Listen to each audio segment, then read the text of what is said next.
Good morning students. Today we are going to cover next topic of 4th unit, that is resonance. Previous lecture में हमने study किया about Lewis structure. ठीक है, तो Lewis structures basically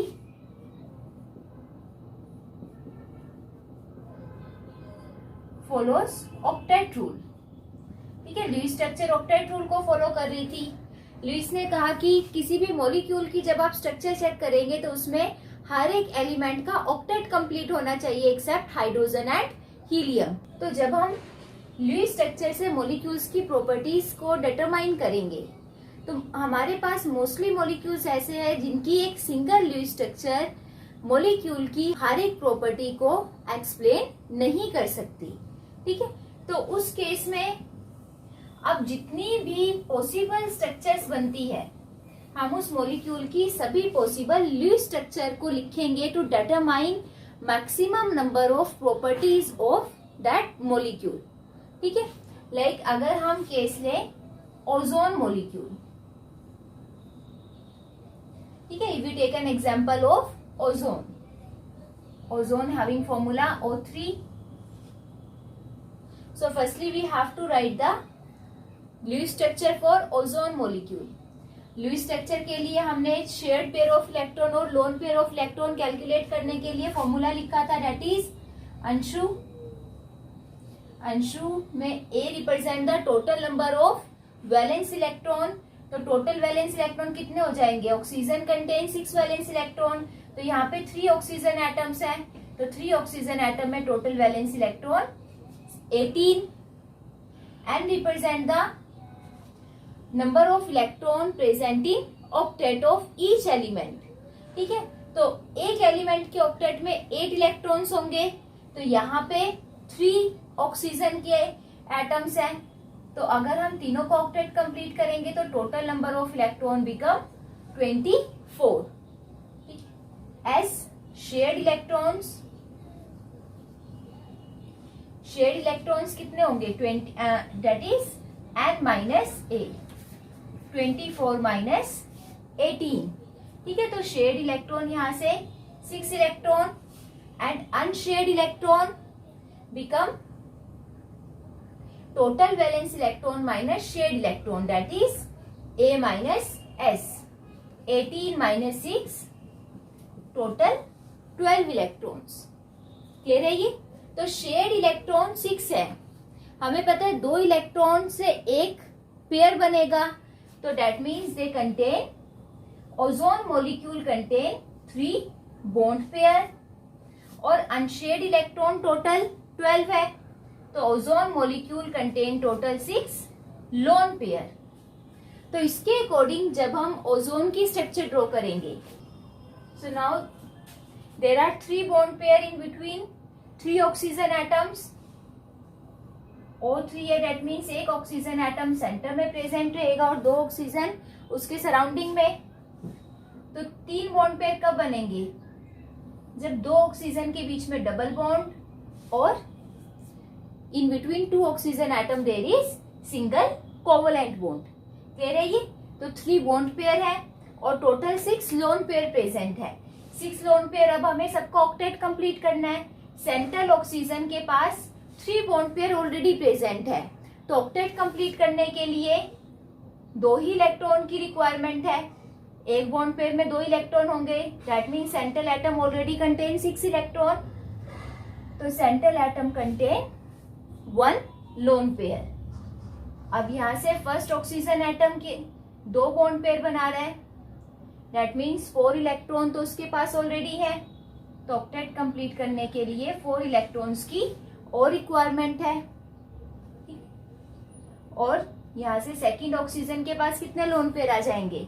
एक bond pair है, तो 3 lone pair. Clear है? तो अब सबका ऑक्टेट कंप्लीट है. सेंट्रल अगर ऑक्सीजन का हम ऑक्टेट देखें 1 2 3 4 5 6 7 8. फर्स्ट ऑक्सीजन एटम के लिए 1 2 3 4 5 6 7 8. Second oxygen atom 1 2 3 4 5 6 7 8. क्लियर है?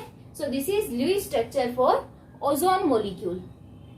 बट अब अगर हम इस ओजोन मॉलिक्यूल के अकॉर्डिंग O3 की प्रॉपर्टीज को डिटरमाइन करते हैं तो ये जो स्ट्रक्चर है ये O3 की सभी प्रॉपर्टीज एग्जैक्टली नहीं बता पाएगा।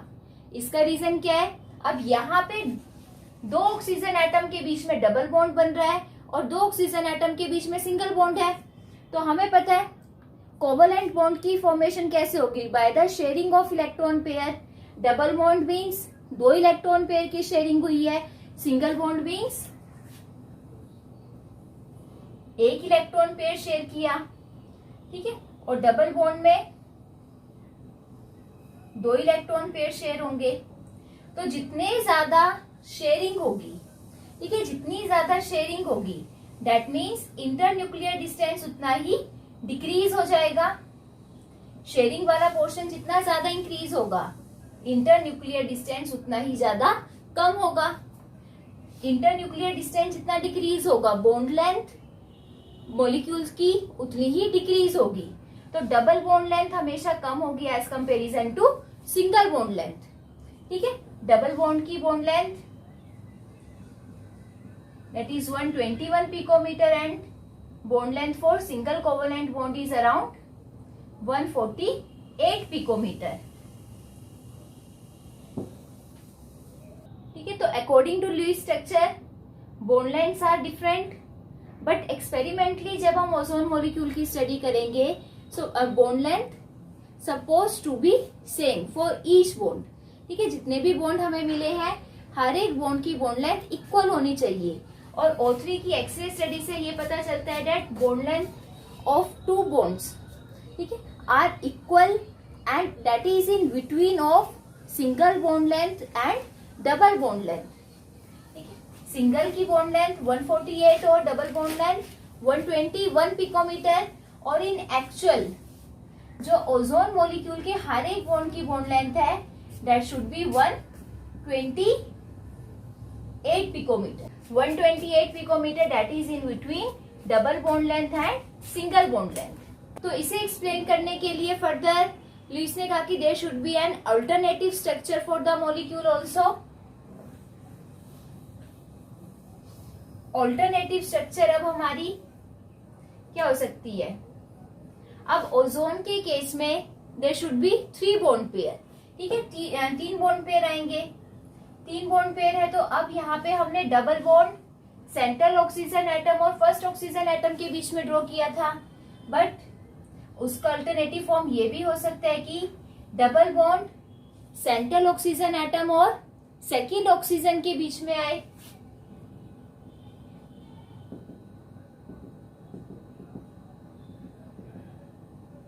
तो जब double bond central oxygen atom और सेकेंड ऑक्सीजन के बीच में बनेगा तो उस केस में first oxygen carry 3 lone pair and second oxygen atom carry 2 lone pairs. Clear है? बट इस स्ट्रक्चर में भी सेम ही प्रॉब्लम आई। यहाँ पे भी एक बॉन्ड लेंथ आपकी सिंगल बॉन्ड की थी और second bond length are of double bond, ठीक है। यहाँ पे भी बॉन्ड लेंथ हमारी इक्वल नहीं थी। तो फर्दर जब इन दोनों स्ट्रक्चर्स को अच्छे से स्टडी किया गया तो ये कंक्लूजन ड्रॉ किया गया that the most stable structure of ozone molecule should lie between of these two structures, ठीक है। वो इन दोनों स्ट्रक्चर्स के मिडल में लाई करेगी, मिडल में लाई करेगी। दैट मीन्स अब जो सेंट्रल ऑक्सीजन एटम है, central oxygen atom single bond तो दोनों ऑक्सीजन के साथ बनाएगा but double bond first oxygen atom के साथ भी बना सकता है और सेकेंड ऑक्सीजन एटम के साथ बनाने की भी टेंडेंसी रखता है। और इस केस में जो उसकी बॉन्ड लेंथ होगी, bond length for both the bonds should be same and that is in between of single bond and double bond length that is 128 picometer, ठीक है। तो जहां पे बॉन्ड लेंथ हर बॉन्ड की इक्वल आएगी that is most stable structure.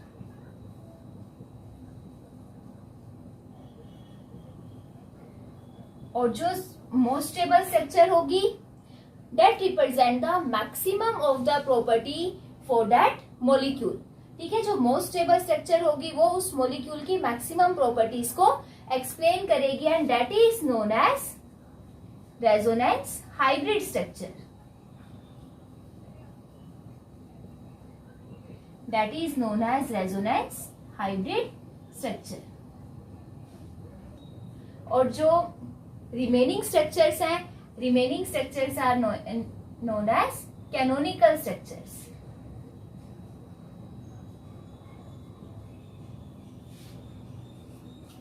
Clear है? And the most stable structure lie in between the possible canonical structures. So the process of writing all the possible Lewis structure for a molecule is known as resonance. ठीक है, resonance is the process of writing all the possible Lewis structure for a molecule to explain the maximum properties of that molecule.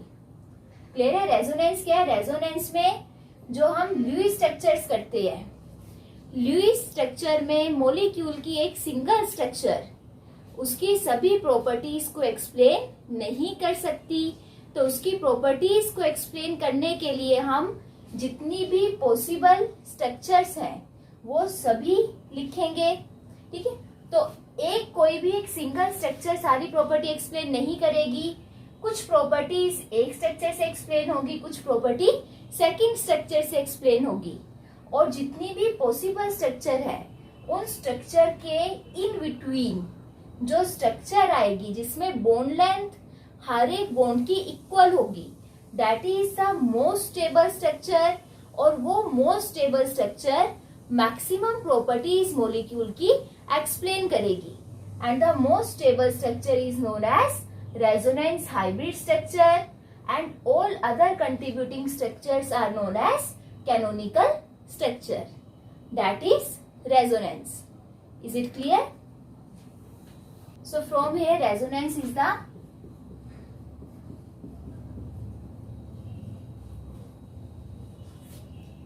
phenomena of writing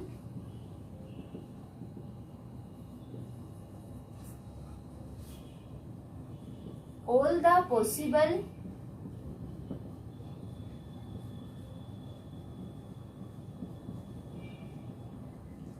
Lewis structure for a molecule.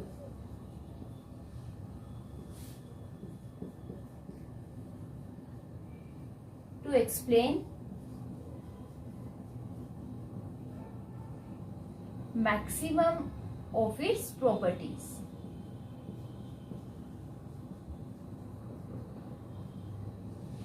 कि जितनी भी possible structures हम लिखेंगे उस molecule की maximum property को explain करने के लिए that phenomena is known as resonance. And the possible Lewis structures are known as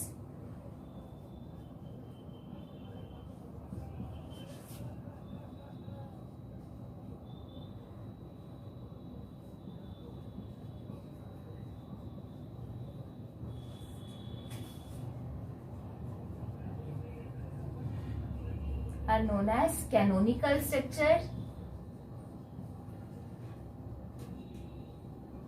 Canonical structures and the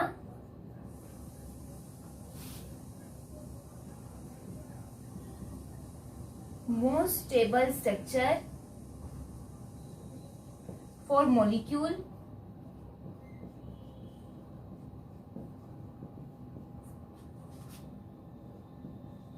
lies in between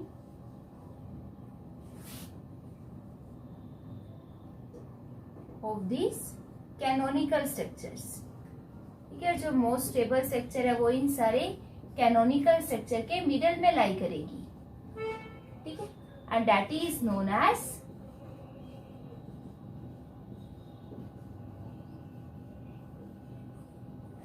resonance hybrid structure. जो मोस्ट स्टेबल स्ट्रक्चर है उसको हम कहेंगे resonance hybrid structure. Is it clear? That is resonance.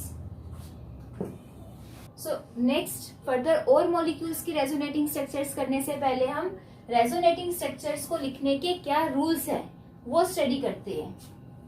तो first is rules for writing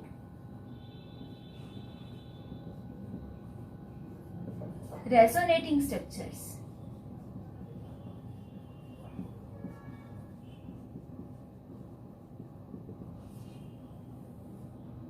first is, जब भी हम possible resonating structures लिखे, अब जैसे ओजोन में तो हमारे पास तीनों ऑक्सीजन एटम सेम थे, बट अगर हम ओजोन के अलावा कोई दूसरा मॉलिक्यूल ले, लाइक कार्बन डाइऑक्साइड मॉलिक्यूल जो डिफरेंट एटम्स कंटेन करता है, कार्बन एंड ऑक्सीजन, तो जब भी हम उनकी पॉसिबल स्ट्रक्चर लिखेंगे तो हर एक एटम की जो पोजीशन है वो सभी रेजोनेटिंग स्ट्रक्चर में सेम होनी चाहिए। ठीक है, position of element should be same in all the resonating structures.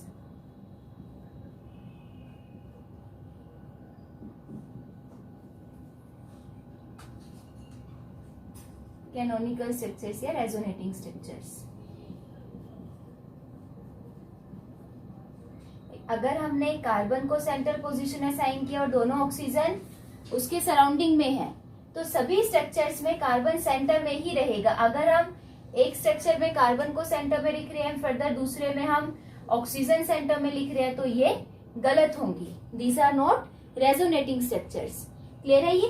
तो जितनी भी रेजोनेटिंग स्ट्रक्चर्स हैं सब में position of element should remain same.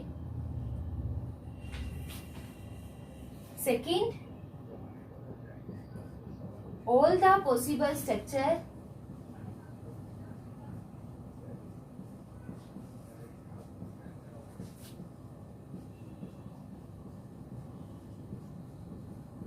should contain same number of unshared electrons। ठीक है, सब में same number of unshared electrons ही होंगे। लाइक अभी हमने ओजोन का केस लिया,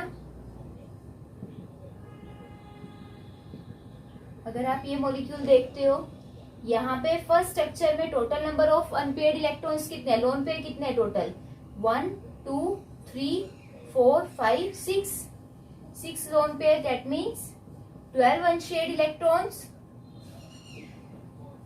तो जब हम इसकी सेकेंड स्ट्रक्चर लिखेंगे, सेकेंड स्ट्रक्चर में जस्ट हमने क्या किया, ये वाला बॉन्ड पेयर सेंट्रल ऑक्सीजन और सेकेंड ऑक्सीजन के बीच में शिफ्ट हो गया। अगर बॉन्ड पेयर इधर शिफ्ट होगा तो इसका lone pair first oxygen atom पे आ जाएगा।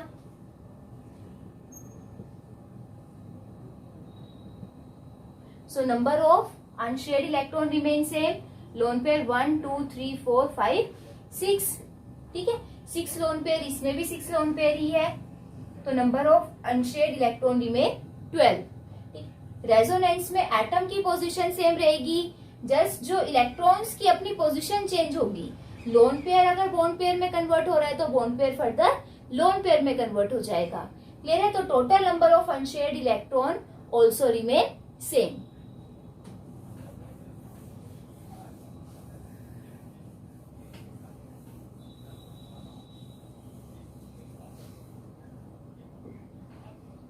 थर्ड, जब आप फॉर्मल चार्ज कैलकुलेट करते हो हर एक एलिमेंट पे, ठीक है, अगर हम मॉलिक्यूल में ईच एंड एवरी एलिमेंट पे चार्ज मेंशन करें, तो रेजोनेटिंग स्ट्रक्चर के केस में negative charge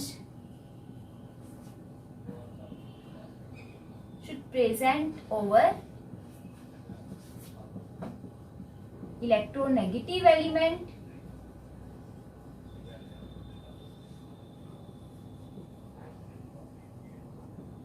and positive charge on electropositive element।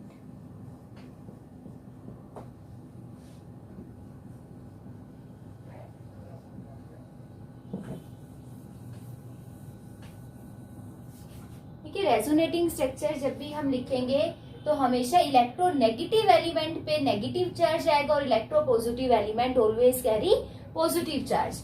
For example in case of HCl, हमें पता है हाइड्रोजन और क्लोरीन एक इलेक्ट्रॉन पेयर शेयर करेंगे and chlorine half 3 lone pair, hydrogen अपना डुप्लेट ही कंप्लीट करता है।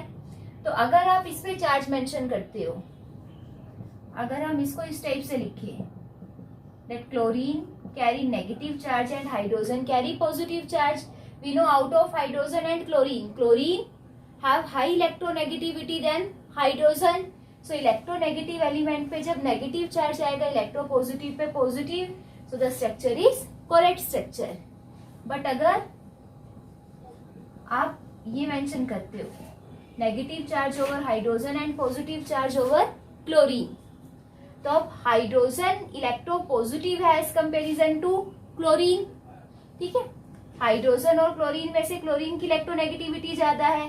तो अगर इलेक्ट्रोपॉजिटिव पे नेगेटिव चार्ज मेंशन करते हो और इलेक्ट्रोनेगेटिव पे पॉजिटिव, तो वो गलत स्ट्रक्चर होगी. ठीक है, that structure are not contributing to the resonance. Is it clear?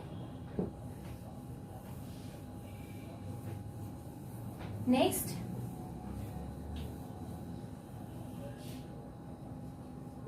while writing the resonating structures, make sure that like charge should not be present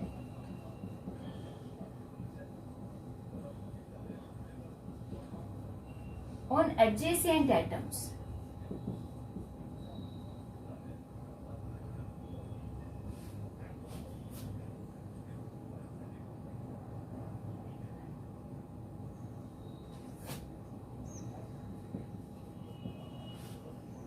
And unlike charges should not be widely separated from each other.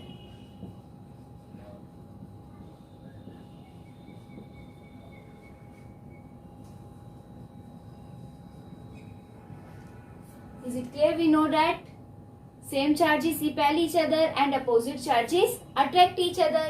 तो जब भी हम resonating structure लिखते हैं तो make sure जो same charges है positive positive और नेगेटिव नेगेटिव, वो दो एडजेसेंट एटम पे कभी भी प्रेजेंट नहीं होंगे. बिकॉज अगर दो एडजेसेंट एटम्स पे प्रेजेंट होंगे तो उस केस में रिपल्शन ज्यादा होगी. रिपल्शन ज्यादा होगी तो further that structure is not a stable structure. और जो अनलाइक चार्जेस है, unlike charges should be present over adjacent atom. और या अगर एडजेसेंट एटम पे नहीं है तो वो बहुत ज्यादा दूर भी नहीं होने चाहिए आपस में, because unlike charges attract each other. Is it clear?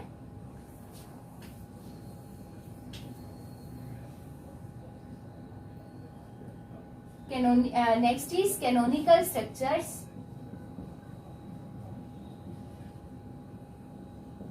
Should have same energy.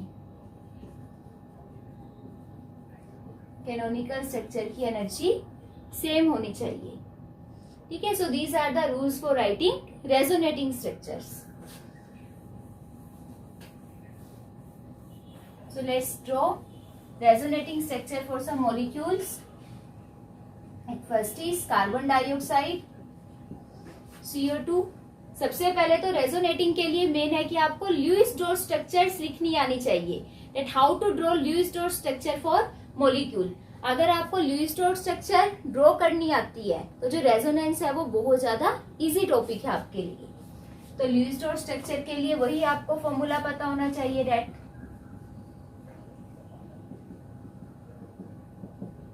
How many bond pair and lone pair is present in the structure. तो सबसे पहले calculate the valence electron. Valence electron carbon have 4 valence electron, oxygen 6. तो 2 oxygen atom है तो total 6. तो 4 + 12 16 valence electron. Second, total number of octet electrons. तो हमें पता है टोटल 3 एटम्स है, तीनों एटम को ऑक्टेट कंप्लीट करेंगे तो टोटल कितने हो गए? 24 इलेक्ट्रॉन्स. ठीक है, लुईस स्ट्रक्चर ऑक्टेट रूल के ऊपर ही फॉलो करता है और ऑक्टेट रूल के अकॉर्डिंग हर एक एलिमेंट का ऑक्टेट कंप्लीट होना चाहिए. तो 3 एलिमेंट्स हैं, तीनों एलिमेंट का ऑक्टेट कंप्लीट करेंगे तो टोटल इलेक्ट्रॉन कितने हो गए? 24. एसिस bond pair of electron, bond pair of electron n-a. 24 - 16 that is 8 electron. 8 electron, that means carbon dioxide contain 4 bond pair. Unshared electron A minus S, तो 16 माइनस 8 अनशेयर्ड इलेक्ट्रॉन, तो there are total 4 lone pair. तो इसके according carbon act as a central atom, carbon central atom की तरह क्यों behave करेगा? Because carbon is least electronegative. अब यहाँ पे कार्बन डाइऑक्साइड में 4 बॉन्ड पेयर है, 4 bond pair, that means single single bond तो हर एक एलिमेंट के बीच में बनेगा। अब 2 बॉन्ड और रह गए, तो according to Lewis structure bond length equal होनी चाहिए, बॉन्ड लेंथ इक्वल होनी चाहिए, तो मतलब इक्वल बॉन्ड की डिस्ट्रीब्यूशन हम करेंगे। तो कार्बन फर्स्ट ऑक्सीजन के साथ भी डबल बॉन्ड बनाएगा और सेकेंड ऑक्सीजन के साथ भी। और we can say that oxygen is a divalent atom. Divalent atom है तो ऑक्सीजन 2 बॉन्ड इजिली फॉर्म कर सकता है। जब वो 2 बॉन्ड फॉर्म करेगा तब स्ट्रक्चर ज्यादा स्टेबल होगी। ठीक है, तो यहां से अब लोन पेयर हमें देखना है। लोन पेयर, अब जिस एलिमेंट का ऑक्टेट कंप्लीट नहीं है वहां पे उतने लोन पेयर मेंशन कर दो। कार्बन का सेंट्रल एटम का देखो 1 2 3 4 5 6 7 8, कार्बन का ऑक्टेट कंप्लीट है, 4 बॉन्ड पेयर बना रहा है। फर्स्ट ऑक्सीजन 2 बॉन्ड पेयर है, मतलब 4 इलेक्ट्रॉन है, तो 2 लोन पेयर आ जाएंगे। 2 lone pair second oxygen atom पे। Is it clear? ये तो फर्स्ट स्ट्रक्चर हो गई। सेकेंड पॉसिबल स्ट्रक्चर क्या होगी? सेकेंड पॉसिबल स्ट्रक्चर में अगर हम ऑक्सीजन का ये लोन पेयर इधर शिफ्ट करते हैं कार्बन और ऑक्सीजन के मिडल में, तो now this lone pair I behave like a bond pair,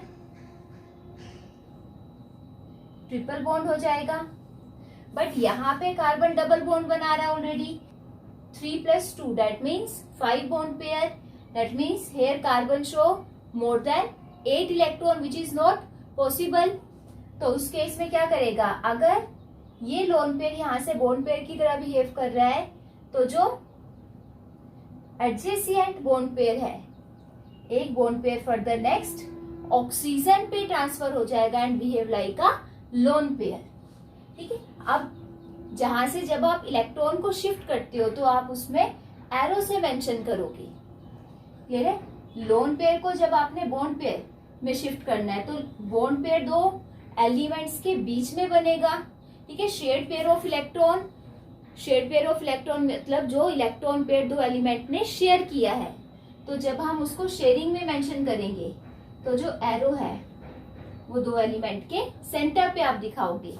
अब बॉन्ड पेयर से लोन पेयर में ट्रांसफर करना है तो बॉन्ड पेयर से एरो सेकेंड एलिमेंट की टुवर्ड्स मूव करेगा। ठीक है, अब ये हम एरो साइड में मेंशन करेंगे क्योंकि ये किसी दूसरे एलिमेंट के साथ शेयर नहीं कर रहा। क्लियर है ये? तब यहां से 3 लोन पेयर। अब इस केस में देखो ऑक्सीजन ने अपना लोन पेयर दिया है, देने की वजह से इस ऑक्सीजन पे आ जाएगा आपका पॉजिटिव चार्ज और इस ऑक्सीजन ने लोन पेयर गेन किया है, यहां से इसने बॉन्ड पेयर गेन किया है तो this oxygen carry negative charge. Is it clear? अगर हम इसकी फर्दर और पॉसिबल स्ट्रक्चर लगाएं तो यहाँ पे ये भी तो पॉसिबल है। यहाँ पे हमने मेंशन किया कि फर्स्ट ऑक्सीजन अपना लोन पेयर ट्रांसफर कर रहा है और सेकंड बॉन्ड पेयर गेन कर रहा है, तो यहाँ पे इसका अपोजिट भी तो पॉसिबल है। अगर यहां से first oxygen second oxygen atom अपना लोन पेयर ट्रांसफर करे और सेकंड बॉन्ड पेयर गेन करे,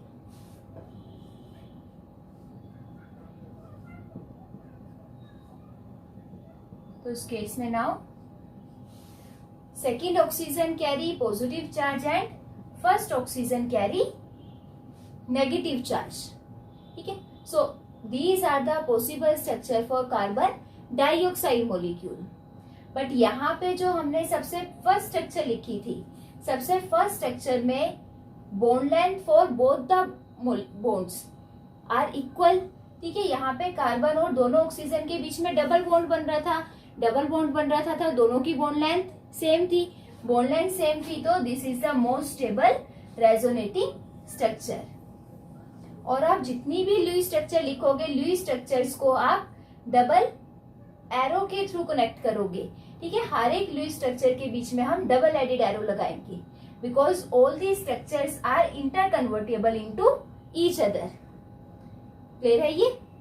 और ये भी यहाँ पे ध्यान रखना है दैट लुईस स्ट्रक्चर्स की कोई भी एक्सपेरिमेंटल वेरिफिकेशन नहीं है, दीज आर इमेजिनरी स्ट्रक्चर्स। तो यहाँ पे ये जो दो स्ट्रक्चर्स आई हमारी, ये पॉसिबल स्ट्रक्चर्स तो है, but these are not stable structure, क्योंकि यहाँ पे बॉन्ड लेंथ में बहुत ज्यादा डिफरेंस आ जाएगा।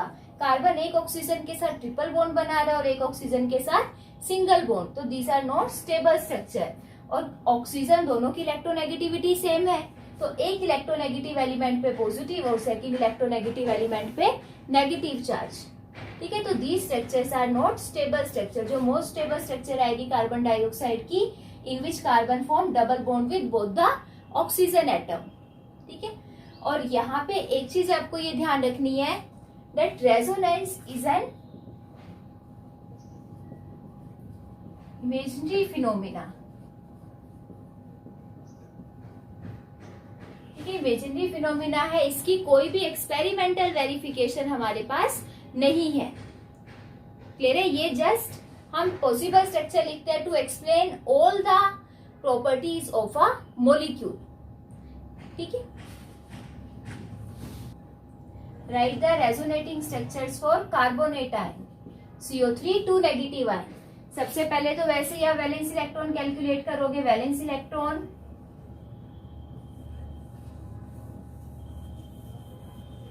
कार्बन के केस में carbon contain 4, oxygen contain 6, 3 oxygen atom है और 2 नेगेटिव चार्ज है, -2 चार्ज। तो जितना नेगेटिव चार्ज होगा उतना हम ऐड कर देंगे, तो it become 4 + 18 + 2 that means 24 valence electron. Total octet में इलेक्ट्रॉन्स कितने हो जाएंगे? देयर आर टोटल 4 एलिमेंट्स, सबका ऑक्टेट कंप्लीट करेंगे तो 4 × 2, so 4 × 8 it become 32 electrons. Shared electron become total electron minus valence electron, that is n minus a, 32 minus 24, 8 electron, unshared electrons a minus s, total valence electron minus shared electron. तो valence electron 24, shared electron 8, so total unshared electron become 16. अब यहाँ से shared electron 8 है, that means in carbonate there are 4 bond pair and unshared electrons are 16, so it contain 8 lone pair. Is it clear? So इसके according जब आप structure draw करोगे तो main क्या है इसमें 4 बॉन्ड पेयर और 8 लोन पेयर। तो कार्बन लिस्ट इलेक्ट्रोनेगेटिव होने की वजह से कार्बन सेंटर में, तीनों ऑक्सीजन उसके सराउंडिंग में प्रेजेंट होंगे। 4 बॉन्ड पेयर बनाएगा, तो मतलब सिंगल बॉन्ड तो हर एक ऑक्सीजन के साथ बनेगा कार्बन का, और किसी एक ऑक्सीजन के साथ डबल बॉन्ड। क्लियर है ये? अब यहाँ पे लोन पेयर आपको कंप्लीट करना है, सबका ऑक्टेट मेंशन कर दो, सबका ऑक्टेट यहाँ पे कंप्लीट कर दीजिए। तो first oxygen, second and third. First oxygen 2 bond pair show कर रहा है, तो ऑक्टेट के लिए यहाँ पे 2 लोन पेयर आ जाएंगे। Second and third they form 1 bond pair with the carbon atom, एक एक बॉन्ड पेयर है, तो ऑक्टेट के लिए they require 3 lone pair. Carbon का ऑक्टेट ऑलरेडी कंप्लीट है, कार्बन ऑलरेडी 4 बॉन्ड बना रहा है, ठीक है। तो अब यहां से टोटल 8 लोन पेयर हमारे कंप्लीट हो गए, 1 2 3 4 5 6 7 8। इसलिए नेगेटिव चार्ज 2 नेगेटिव। और हर एक किस एलिमेंट पे कितना चार्ज है इसके लिए हम फॉर्मल चार्ज से कैलकुलेट कर सकते हो। वैसे मैंने ये भी बताया था कि ऑक्सीजन की जो कोवेलेंसी है दैट इज 2, तो ऑक्सीजन जब अपने डबल बॉन्ड में आएगा, ठीक है, अपनी एग्जैक्ट कोवेलेंसी शो करेगा, तो उस पर चार्ज 0, और जब ऑक्सीजन सिंगल बॉन्ड बनाएगा देन इट कैरी -1 चार्ज। और ये हम फॉर्मल चार्ज से भी कैलकुलेट कर सकते हैं। तो यहां से जब हम अलग अलग ऑक्सीजन एटम पे चार्ज कैलकुलेट करेंगे, तो अलग अलग ऑक्सीजन पे जब चार्ज कैलकुलेट करेंगे तो जो ऑक्सीजन सिंगल कोवलेंट बॉन्ड बना रहे हैं दे कैरी -1 चार्ज। क्लियर है? ऑक्सीजन अगर अपनी कोवलेंसी से ज्यादा, कोई भी एलिमेंट अगर अपनी कोवलेंसी से ज्यादा के बॉन्ड बनाता है, अगर ट्रिपल कोवलेंट बॉन्ड में होगा then it show +1 charge. Clear है? ये ध्यान रखना जब भी आप चार्ज कैलकुलेट करते हो, अगर कोई भी एलिमेंट अपनी एग्जैक्ट कोवलेंसी में है तो उस पे चार्ज हमेशा 0 होगा, फॉर्मल चार्ज। अगर अपनी कोवलेंसी से जितने बॉन्ड कम शो कर रहा है तो उस पे उतना ही नेगेटिव चार्ज होगा। अपनी कोवलेंसी से ज्यादा के बॉन्ड बना रहा है तो वो उतना ही पॉजिटिव चार्ज कैरी करेगा। एक नाइट्रोजन का अगर हम केस लें, नाइट्रोजन की कोवलेंसी कितनी है? Nitrogen contain 5 valence electron, nitrogen की कोवलेंसी है 3, मतलब नाइट्रोजन की टेंडेंसी है 3 कोवलेंट बॉन्ड बनाने की। तो जब नाइट्रोजन 3 कोवलेंट बॉन्ड बनाएगा उस टाइम पे इट कैरी 0 चार्ज। 3 से कम बनाएगा डबल बॉन्ड बनाएगा, जितने कम बनाएगा उतना ही नेगेटिव चार्ज। डबल बॉन्ड में -1, सिंगल बॉन्ड में इट कैरी -2 चार्ज। अगर 3 से ज्यादा बनाएगा, अगर 4 बॉन्ड बना रहा है, जितने ज्यादा बनाएगा उतना पॉजिटिव चार्ज। अगर 4 बॉन्ड बनाएगा then it show +1 charge. Clear है ये? तो इसकी जब आप पॉसिबल स्ट्रक्चर्स लिखोगे, पॉसिबल स्ट्रक्चर में वैसे ही अब डबल बॉन्ड हमने फर्स्ट ऑक्सीजन के साथ शो किया, अब सेकंड स्ट्रक्चर क्या पॉसिबल हो सकती है कि मे बी कार्बन और फर्स्ट ऑक्सीजन आपस में सिंगल बॉन्ड बना रहे हो और कार्बन और सेकंड ऑक्सीजन के साथ डबल बॉन्ड हो।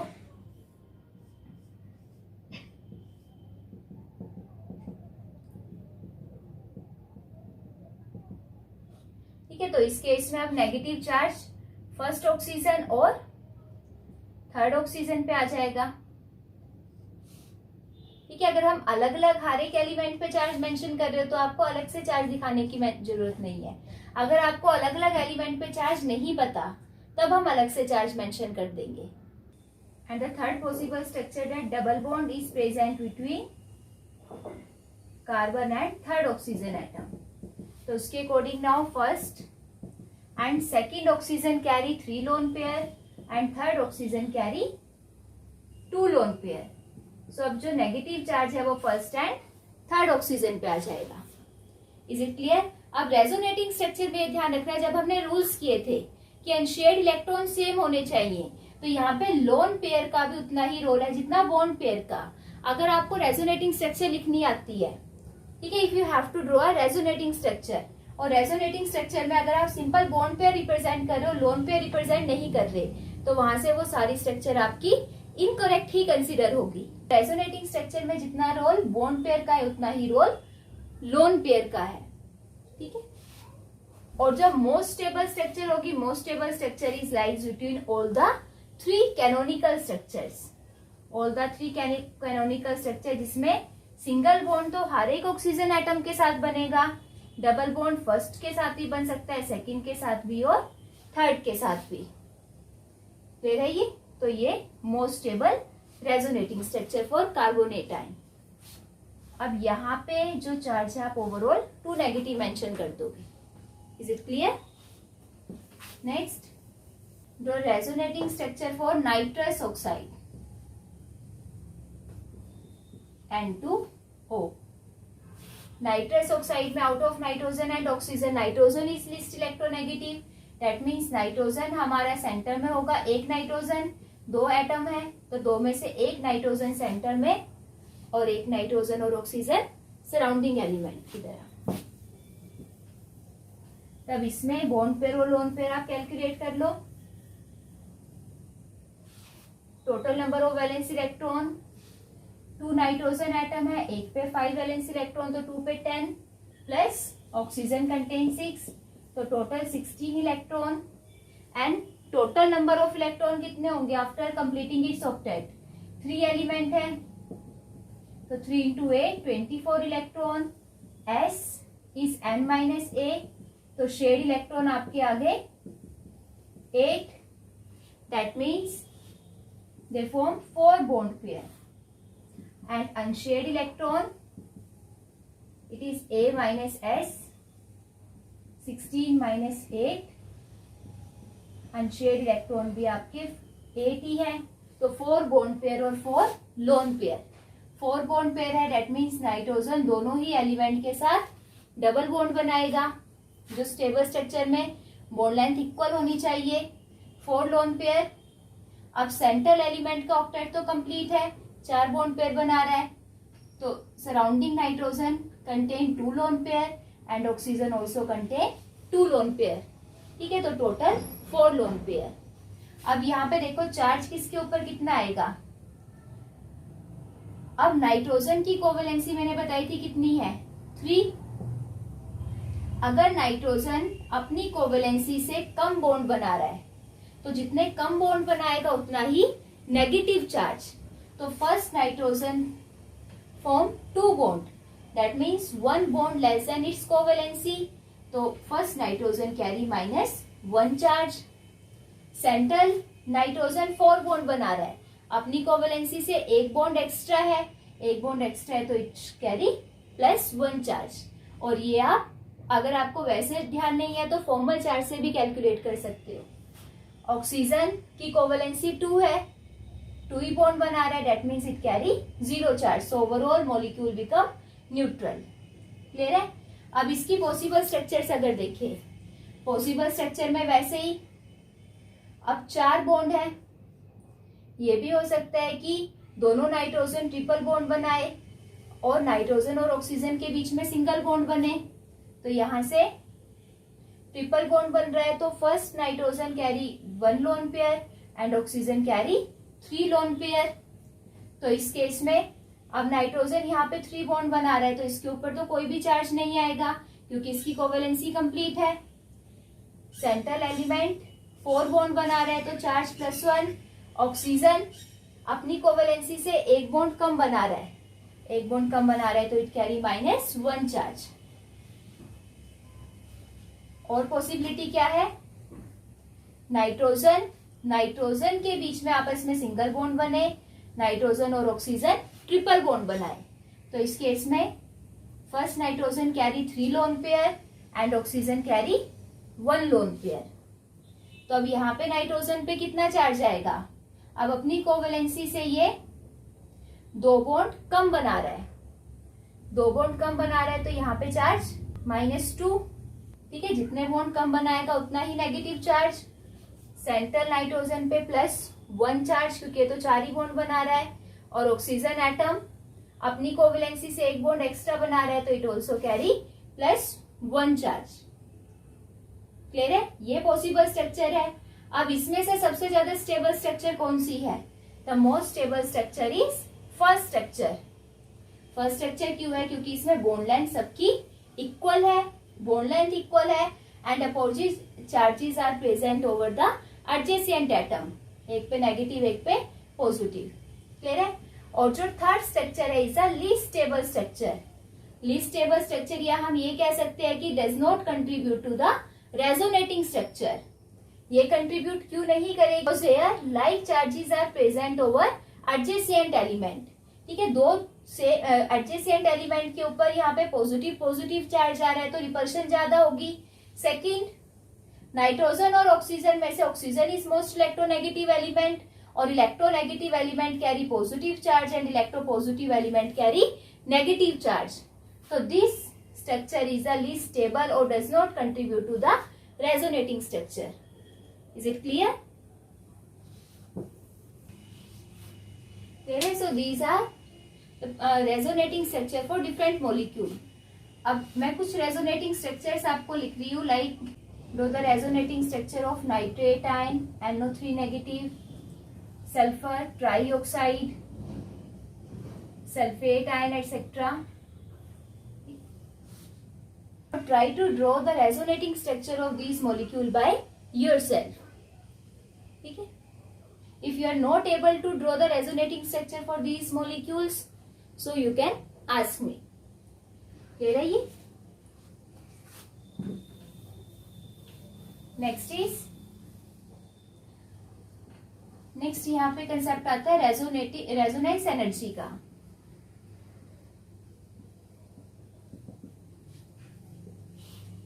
रेजोनेंस एनर्जी क्या होगी? अब हमने कहा कि जितनी भी पॉसिबल स्ट्रक्चर है, all the possible structures are known as canonical structure, और कैनोनिकल स्ट्रक्चर के इन बिटवीन जो मोस्ट स्टेबल स्ट्रक्चर होगी that is known as resonance hybrid structure. अब जो रेजोनेंस हाइब्रिड स्ट्रक्चर है, रेजोनेंस हाइब्रिड स्ट्रक्चर ये most stable structure है। तो जितनी ज्यादा स्टेबिलिटी हाई होगी एनर्जी उतनी ही कम होगी। तो रेजोनेंस हाइब्रिड स्ट्रक्चर जितनी भी पॉसिबल ल्यूइस स्ट्रक्चर है उन सब में इसकी एनर्जी लीस्ट एनर्जी होगी। ठीक है, तो जब भी हम एनर्जी ग्राफ ड्रॉ करेंगे for all the possible structures, तो जो सबसे लोएस्ट एनर्जी होगी that is of resonance hybrid structure.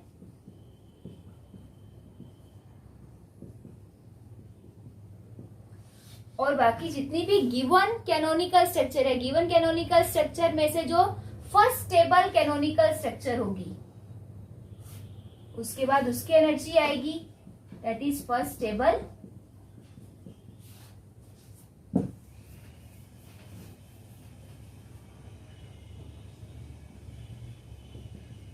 Canonical structure for molecule. Next, on the basis of stability order, जब हम एनर्जी लेवल डायग्राम ड्रॉ करेंगे first stable then second stable structure, वो हम charge के बेस पे, bond length के base पे calculate करेंगे। तो यहां से most stable resonating hybrid structure और फर्स्ट स्टेबल कैनोनिकल स्ट्रक्चर में जो एनर्जी गैप आएगा that energy gap is known as resonance energy. ठीक है, तो resonance energy is the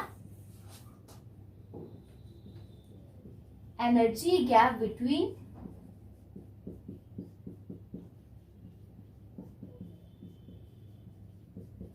most stable resonance hybrid structure and first stable canonical structure। Clear है? अब यहां से रेजोनेंस एनर्जी स्टेबिलिटी से किस टाइप से रिलेट करेगी? अगर हम इन जनरल बात करें that stability is inversely proportional to energy, जितनी ज्यादा स्टेबिलिटी होगी मॉलिक्यूल की एनर्जी उतनी ही कम होगी। But resonance energy is the energy gap. तो एनर्जी गैप जितना ज्यादा हाई होगा, एनर्जी गैप ज्यादा कब होगा? जब रेजोनेंस हाइब्रिड स्ट्रक्चर की एनर्जी की वैल्यू बहुत ज्यादा लो होगी, और जितनी वैल्यू लो होगी रेजोनेंस हाइब्रिड स्ट्रक्चर की स्टेबिलिटी उतनी ज्यादा हाई होगी। So higher is the energy gap, higher is the resonance energy and higher is the stability of hybrid structure. So resonance energy is directly proportional to the stability of resonating hybrid structure. Okay, so just keep in mind that the canonical structure have no real existence. ठीक है, canonical structure का ये these structures are just imaginary structure, इनका कोई भी real existence नहीं है। Clear है ये? So I hope you clear the concept of resonance. Thank you and have a nice day.